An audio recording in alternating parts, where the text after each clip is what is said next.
Yon. Yon. Can you see that? Tinalian ko. Kasi nga naman, naupuan ko yan kay Nabali nung nasa car ako. So, ngayon, may nakapansin, sabi nila, bakit ko daw tinalian? So, alam nyo, sabi nila na hindi daw ako nakakabili and yabang ko daw namimigay ng pera. O, ayun.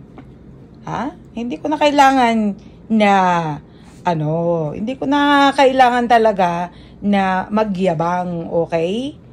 O, andyan. Sabi nila, ba't hindi daw ako makabili? O, andyan, andyan.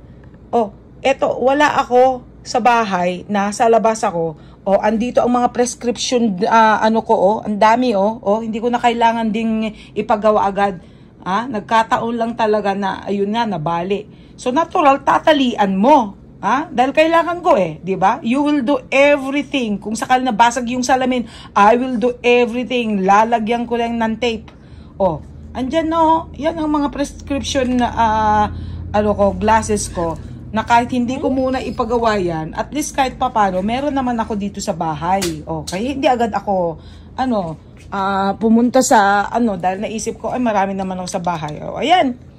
Kaya yung mga gago na nagko-comment, may comment lang nila para siraan ako. Diva. Diba? At kung sakaling wala akong pambili, okay, sakali na, na tinalian ko, kung sakaling wala na akong ibang mga replacement, wala na kayo doon. Kung pipiliin kong ibigay sa inyo ang pera ko. Tingnan mo, you should give me a compliment dahil mas uunahin ko pag ipamigay yung mga pera ko. $1 lang yan, pero pag 1 milyon nabigyan mo, $1 million na rin yun. Kasi yung mga nagyayabang na i-publicize lang sila na wala silang ginawa kung magyabang lang sa social media para mag-vlogs lang. Hindi naman talaga, hindi naman talaga masama yung inanong babaeng yun, di ba? Totoo lang yung opinion niya. Which is, yun na, nagka-dele-delete yan ang buhay nila. Yan, ipagmamalaki ko pa. Diba?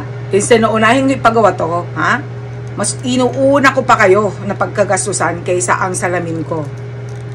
Diba? Prescription glass kasi yan, diba? Pag nasa labas ka, wala kang choice kundi talagang gagawa ka ng paraan para maggamit mo kasi hindi ka na makakita. Nakakakita pa rin ako. Kaso nga lang, medyo kailangan ko pa rin talaga ng prescription glass kasi masakit yung mata ko kung wala.